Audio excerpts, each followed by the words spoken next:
Hey. This is HQ. HQ in the house. Today's subject with the wife code from HQ is being lonely in your marriage. Being lonely in the marriage. And I wanted to read a letter. Just going to read the letter right here, right? The letter says, yes, I feel extremely lonely in my marriage. Also 18 years. I was thinking lonely thoughts yesterday, and it really hit home that we will be empty nesters in about 6 years. Wow. One thing that I've come across over and over again in marriage books is the idea of living your own life. The premise is that you do what you want to do. Go make friends and pursue hobbies, recreational sports, and other things with other people. You can tell your spouse that they are welcome to come or not welcome. Your call. The basic theory is that you become the person you want to be, and your source can either accept, adjust, or you realize that it's not working. Don't focus on individuals. Focus on yourself. This has to be done with some boundaries and compromise, such as childcare, budgets, etc. Right. Now, this is a person speaking about being lonely. It's so many letters, so many things that people talk about being lonely. And you never really run into people who say that they're lonely in their relationship, even though it happens all the time. People are lonely in their relationships. And there's many reasons why. Expectations are not met.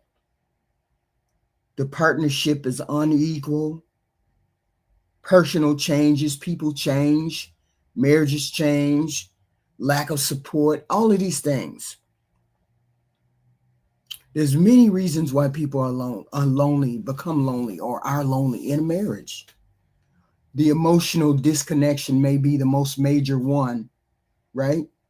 Even when a couple shares their home, shares children, shares jobs, it could be any of those things that they share, they stop doing the emotional work or they stop sharing the emotional space. And with women, that is a very dangerous thing for a man to neglect, is her emotional well-being or her emotional thoughts. Is emotionally, they can be, see, the thing is, men can be emotionally distant from a woman and be very dismissive about how she feels. They avoid vulnerable conversations. Women do too. I'm not saying just men. A lot of partners do. And they want to respond with logic and solutions instead of the empathy or the sympathy that their partner wants. For example, if I come home from work and I say, I can't stand those people at work, they really get on my nerves. 9 times out of 10, a man is going to say, why don't you just quit that job and get another job and do what you got to do, blah, blah, blah.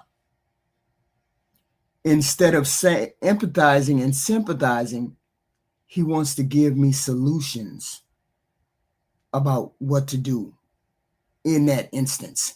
And women really don't want solutions. They want empathy. They want sympathy. Okay? If you have like an unequal partnership is another. Okay? I have to wake up and I have to do everything. She does everything. That will make me be very, very upset, very, very lonely in a relationship. When one partner carries more burden than the other partner, domestic labor, emotional labor, that can create resentment in that marriage. And it can create a space where a person doesn't feel as though they're being seen. Like I'm your roommate, or you're my roommate, or I'm your mother, or any of those things. That's how she feels when it's unequal, when the partnership is unequal. The household chores and duties and all of those things are left up to one person. Oh, well, that's her job. That's the wife's job. That's the mother's job. You cannot be neglectful in that area. You cannot let an unequal partnership ruin your marriage. And this is one of the major ones in which women end up leaving marriages, because the emotional intimacy and the domestic duties and all of these things are just managed by her and her alone. And people say, well, why does a woman leave a marriage? Because she's lonely, because she's doing everything on her own, because she's doing these.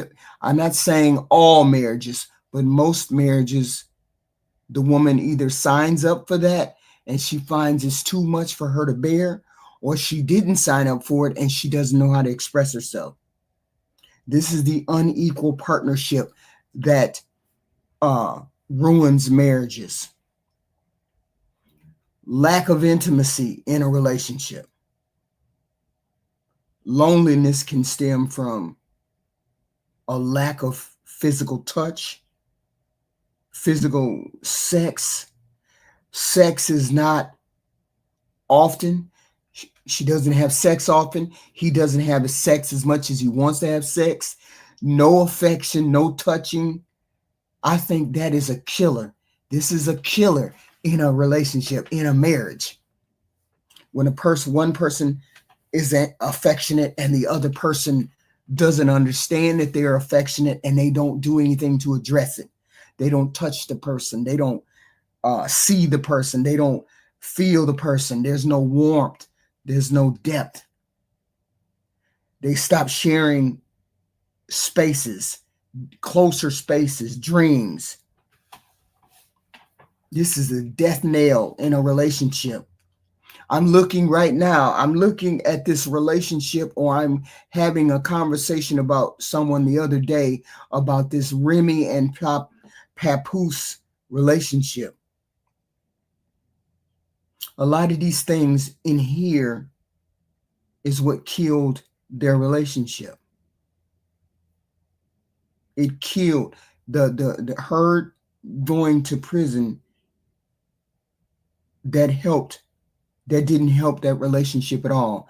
That relationship effectively ended. Even though if you want to put a thing on why their relationship ended, it was the lack of these things right here. Not infidelity, not her cheating. She didn't cheat. He didn't cheat. It wasn't that what's killed their relationship. It was these things right here. Unmet expectations killed that relationship. Women want companionship. Men want companionship, support, partnerships. If you're not doing that, or you're not cultivating that every day, this can make you feel isolated. It can make you feel lonely. It can make you feel as though you're in this all by yourself.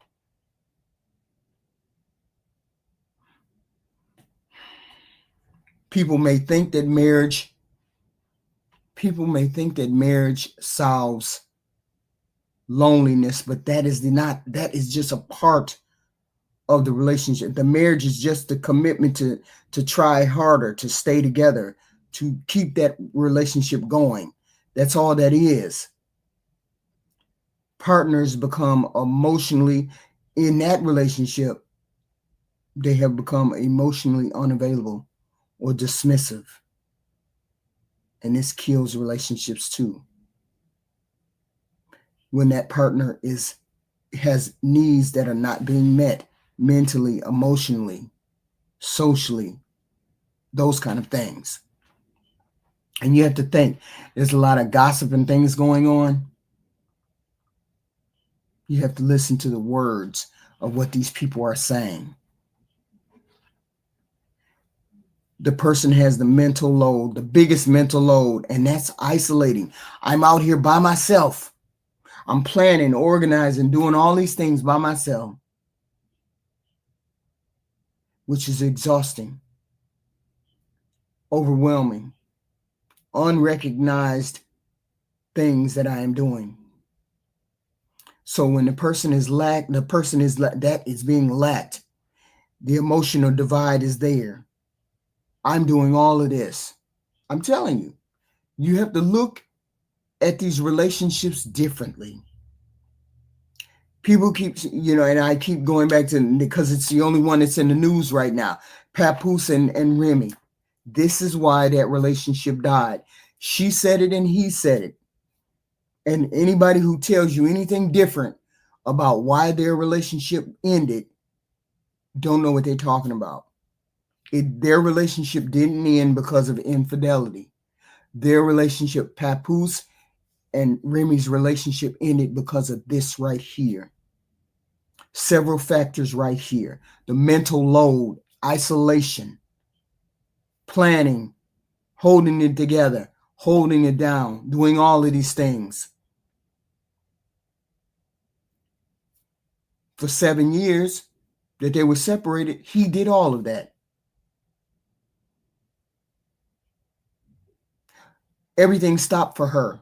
Everything stopped for her. But she seems like a reasonable person, so she understood it could not stop for him. But marriages need cultivation. Marriages need touch, communal thinking, partnership, being there, emotional regulation, all of these things. All of these things broke.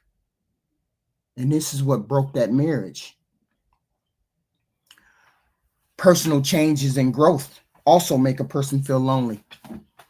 As the individual grows, their needs are different. Their needs became different. One partner grows, another partner doesn't grow, and the other partner doesn't support that growth. That can bring along disconnection. That can bring along loneliness. Lack of support during difficult times. This is even a better one. Somebody who goes through something hard, grief, going to prison. They may feel like they're alone in there by themselves, emotionally, physically, feelings of abandonment. All of those things have run across that girl's head. Okay.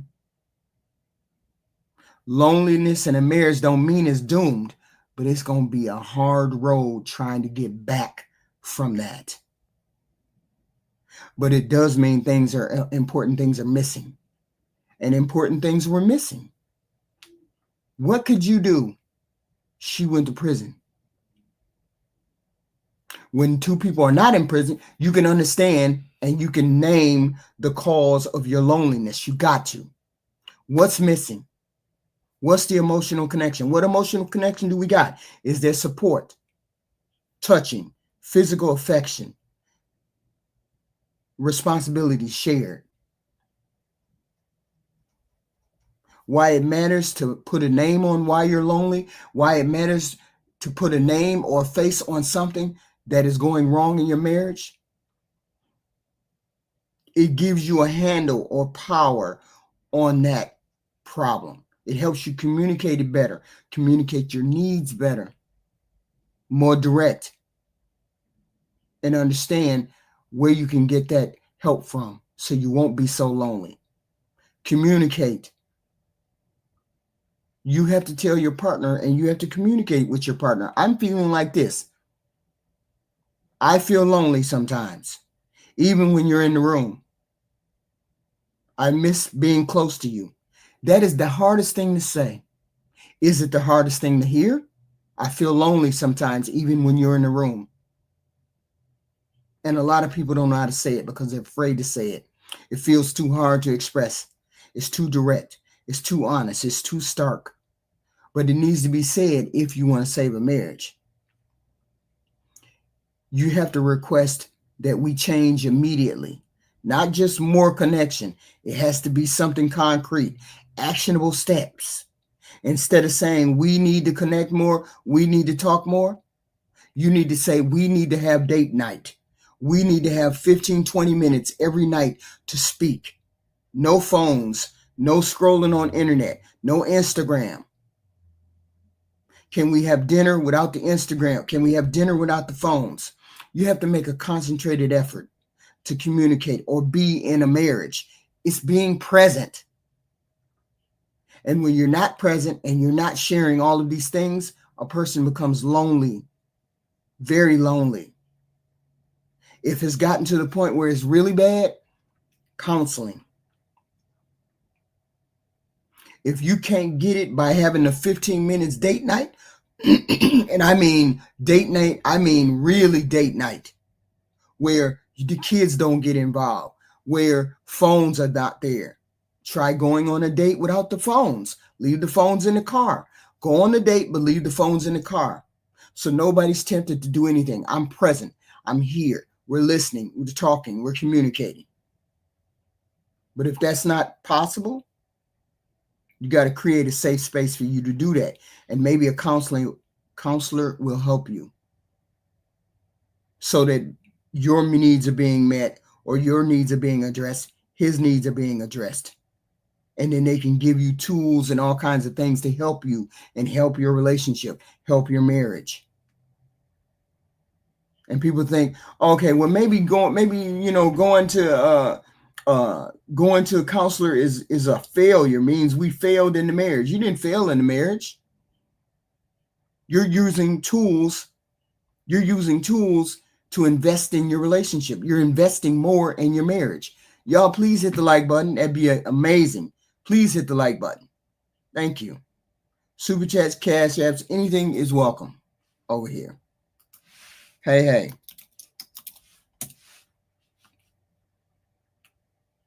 Also, you got to take care of yourself. Hey, I said hey in the thing. Also, you have to take care of yourself. You have to nurture yourself. You have to know how to fill yourself up.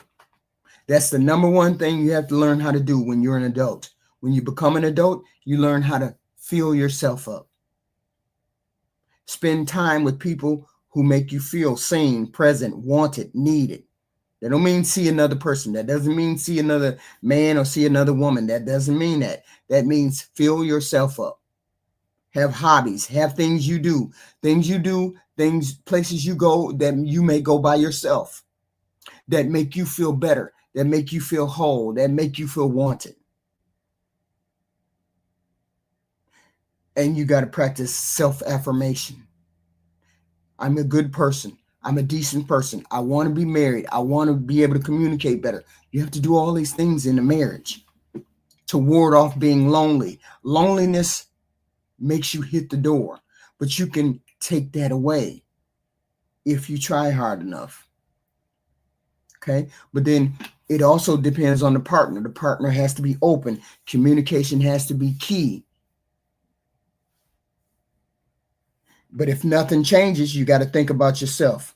You got to think about what you're doing or what you can do, what kind of life you want to have going forward if your partner doesn't want to communicate, if your partner doesn't want to help your loneliness.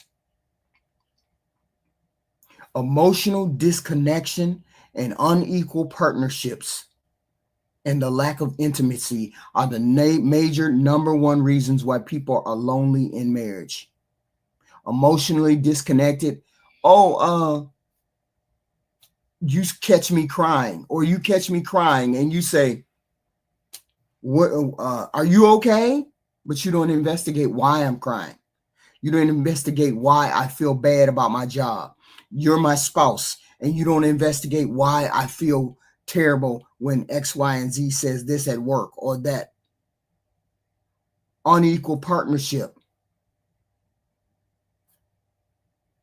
Everything is my job, because just because you think a woman is supposed to do this or you think a man is supposed to do that doesn't mean I don't need help. Doesn't mean he doesn't need help. Doesn't mean you can't appreciate what I'm doing. You can't come over and understand the dynamic of what I'm doing. Unequal partnerships, by far, people walk off the marriage because of that. They feel like they're in it alone. Emotionally unavailable partners don't understand it. No, that's her job. She a wife. That's her job to wash clothes, do dishes. You better not get comfortable not doing anything. Lack of intimacy is for the men. Men, you can feel lonely when you can't physically touch your spouse and they don't want you to touch them. You feel lonely in that, like you're the only person there doing all of this, and I can't even get any cheeks. I can't even get any affection. She don't touch me. She don't talk to me. I'm just a person to bring the check home. This is how men walk out the door. So I'm saying there's ways to combat this loneliness.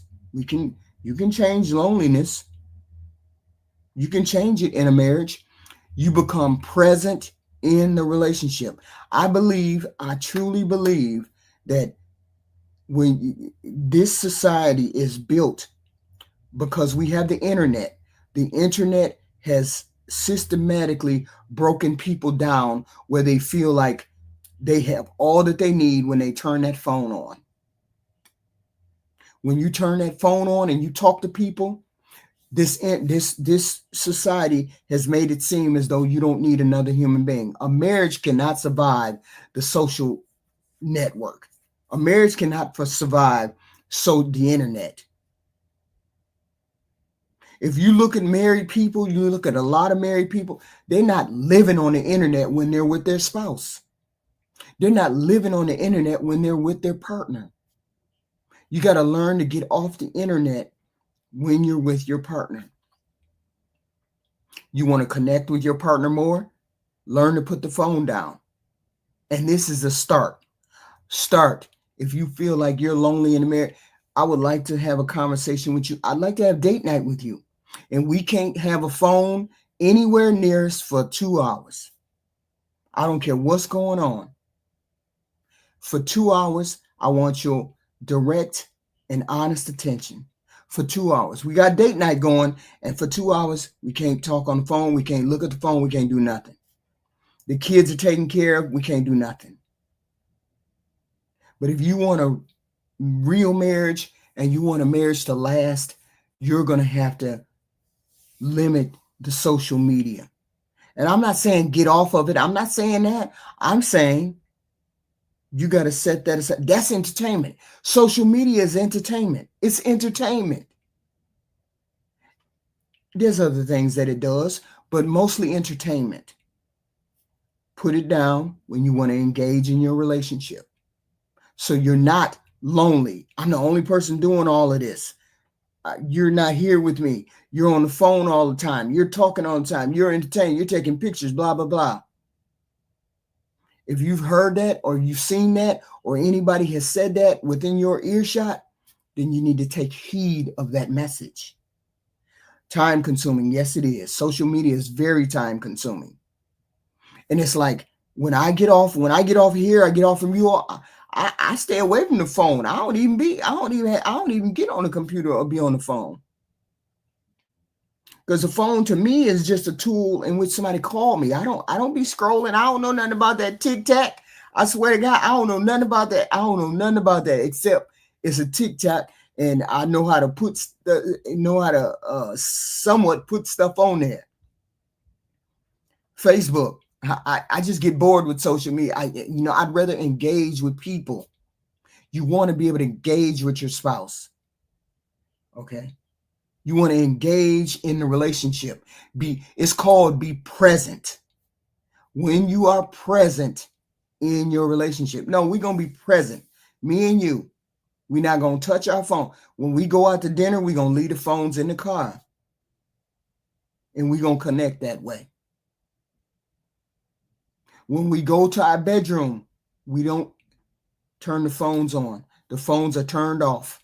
When we're in the bedroom together, the phones are turned off. because we're engaging each other and not social media. I'm not waiting for the bell to ring or tone or any kind of nonsense to happen when the social media bells go off. We're not listening to any of that. We're focusing on each of us. And once you become used to not focusing on the social media 2 hours a day, 2 hours a day, every day, this is family time. 2 hours a day, family time. Because here's the truth. When a man is interested in a game or a football game, a basketball game or whatever, he ain't on his damn phone. He watching that game. So therefore, he can put down that damn phone and pay attention to you. And the same thing with you. When you're engaging in activity, you're cooking and doing everything like that or whatever, taking care of the house, you're not on that phone because you don't have time. Your hands ain't free. If you can do that, then you can put the phone down for 2 hours a day and tend to your family, tend to your marriage. I truly believe I'm not saying social media damaged relationships. What I am saying is social media don't help your relationship because other people have goofy ideas on here. And sometimes those goofy ideas resonate with you and then they just goofy ideas, right? Because I have heard some stuff on here that is the most wildest shit. And ain't no marriage gonna survive if you did some of this stuff. So you get back to the basics, spending time. That phone didn't make or break your marriage. The feelings and the relationship that you developed with this person made this marriage. So this marriage has to be cultivated. Otherwise, you're going to have loneliness in that relationship. Nobody wants to be lonely. Nobody. And I feel lonely and I'm in this relationship with you. Why am I lonely? Yeah, work purposes. Yeah, phone. I mean, if you have to use it for work purposes, of course. But I'm saying after you're done with work, would you try to be more understanding or does the quality time? I think work purposes is different. People have to work online. I understand that. But when work is over, you got to have some time for family. I would try to be a little bit more understanding. Explain to my partner, can we have quality time, present time together? Every night, 2 hours, no social media. We have time to cultivate what we got going on. What is your dreams? What's your aspirations? What did you do today? What did the kids do today? What do you want to do tomorrow? How are we going to invest this money? What, blah, blah, blah. These are all conversations that can be had within those 2 hours. Because you got to cultivate this relationship. It ain't just a thing that you do. This is what I truly believe. Like I said, this is the marriage that's in the media. This is what killed that Papoose and Remy's marriage.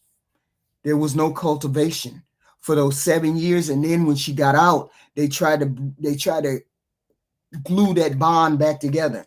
They tried to put that bond back together, and they had changed. Within that 8 years of being separated, they had changed from what they were to what they are. They had changed.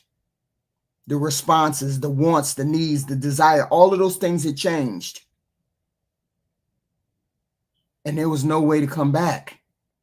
Sometimes you're with a person for the season, and that's all. You're with them for a season. You're not, and it is what it is. I mean, I've been listening to these two online fight back and forth and piecing those two things together. Neither one of them cheated. Her going to prison and him being out and him doing what he needed to do to satisfy his need, that's not cheating. What happened after they got out of jail, she got out of prison, is what matters. There was no cheating that produced that breakup. It was these things right here. It was the bonds, the emotional disconnection, unequalness in the marriage, lack of intimacy, unmet expectation. All of these things killed that marriage. She's not a bad guy. He's not a bad guy. Neither one of them are bad guy. Their needs are different. The needs changed. She thought she would be the same. Time slowed for her. Time stopped for her. And when she got out, she had to catch up. He was a totally different person. She was changed, forever changed by going to prison. And he was forever changed by abruptly being cut from the love of his life and having to live 8 years without the love of your life or the person that you loved. That's it. It's a marriage that came to an end when her cell door closed. They just both didn't know it until they started living together after she got out. And all of this set in, all of this emotional disconnect, unequalness, all of this set in. It's very sad. It's very sad. I can see exactly what happened. Neither one of those people are bad people. He's not a bad guy. She's not a bad guy. Neither one of them cheated. It wasn't that. That wasn't it. It's not her fault. That's a whole separate. I'm talking about the relationship. I'm talking about her and Papooses' relationship. I'm saying that relationship, it effectively ended when she shut the cell door and she was locked away. That marriage ended at that time. She didn't cheat. She didn't cheat. She didn't cheat. He didn't cheat. Neither one of them cheated. That's not how this relationship. It was way more factors in it. Way more factors in it. And the cheating wasn't part of it. You can see how it is if you listen to the totality of all the times that they have been online. Just listen to the way they talk. Okay. Yes, she's the reason why she went to prison. Yes. But when they got out, Rainbow Kid, we're talking about when she got out. Okay.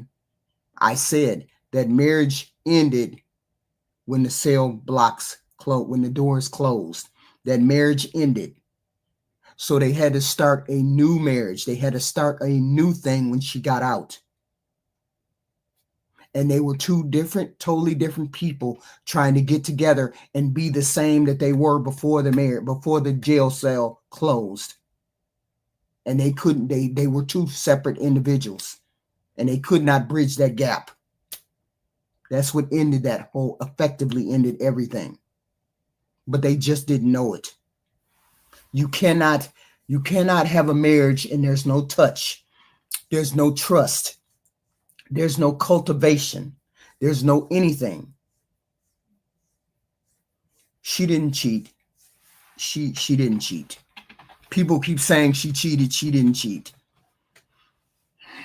You can listen to their you can listen to what their whole thing. I don't believe.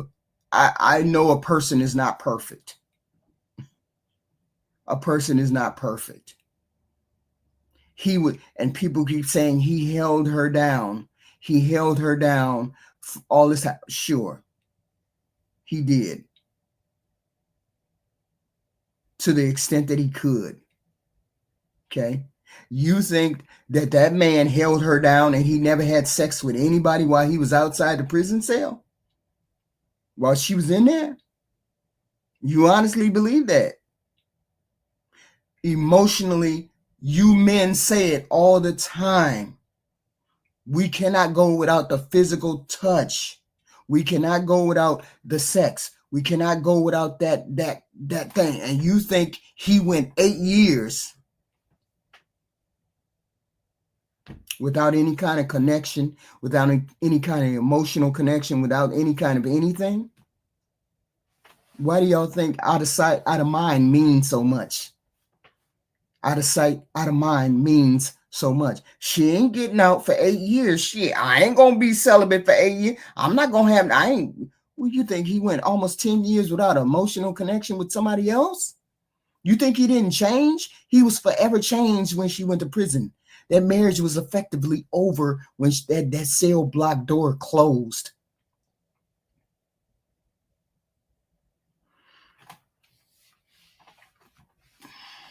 So anyway, these are the things and the reasons why people are lonely in marriage. We just have to try harder to keep that spark going, to keep that relationship going, because you should never be in a marriage that's lonely. You should never do that. Try not to stay in a marriage that's lonely. Try to fix it if you can fix it. Thank you to Healism for the 1099 super chat, super sticker. Thank you, ma'am. Thank you very much. Thank you. Super chats are amazing. Hopefully you guys are pushing the like button, the the like button and all that. I've been under the weather sick, so I haven't been able to be online. Yesterday I was just throwing up. I was just sick. I just couldn't be online. I couldn't be online. Sorry about that. So, please, super chats are great. Cash apps are welcome. I hate the cash app thing. I really do. Super chat would be better. Okay. I'm still there. My chest kind of hurts. See, here's the thing. When the weather changes, I get sick. I instantly get sick. One day I'll be okay, and then the next day I'll be coughing and hacking, which is what was yesterday. I was like coughing and hacking, and I was like, I can't, I can't breathe. I can hardly breathe. I was like snort. I would do all that. Allergies, the whole nine. Okay. Mm-hmm. Right. Yeah, Papoose did. He did try to do what he needed to do. But he underestimated 8 years. He didn't cheat either. He wasn't a cheater. I don't look at that as cheating. He didn't cheat. She didn't cheat. This marriage was like so many factors as to why this marriage ended the way it did. Okay. It's just a matter of them calling it quits and stop hating each other. No. I'm fine. I'm fine today. I've been taking medicine for the past 2 days. I'm fine today. I'll be on SBC tonight. So I thank you all for coming out, showing up for the women can be lonely. People can be lonely. It's just an idea. It's just an idea as to why some marriages fail. And we're trying to avoid that. We're trying to avoid it. We're trying to be present. We want people to be present in the relationship so the person won't be lonely. So the person, and it's not your just due to be lonely. We don't want people to be lonely. We want people to be productive in the relationship, get close to a person. The worst thing a person can say is, I feel alone even when you're there. Just think about how bad that feels. I feel alone even when you're there. That almost means like I failed you to help you to help you fill your life up or help you be happy in your world. You have to make yourself happy, but I can help contribute and enhance that.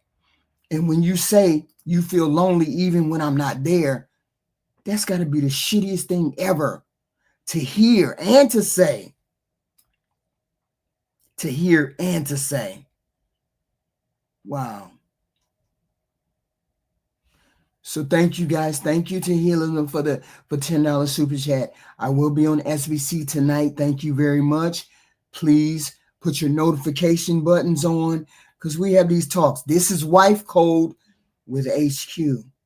Thank you guys. Thank you guys for showing up. Hit the like button. Please hit the like button going out the door. Please hit the like button. Please hit the like button. Thank you. Thank you. Thank you guys. Thank you very much. Thank you.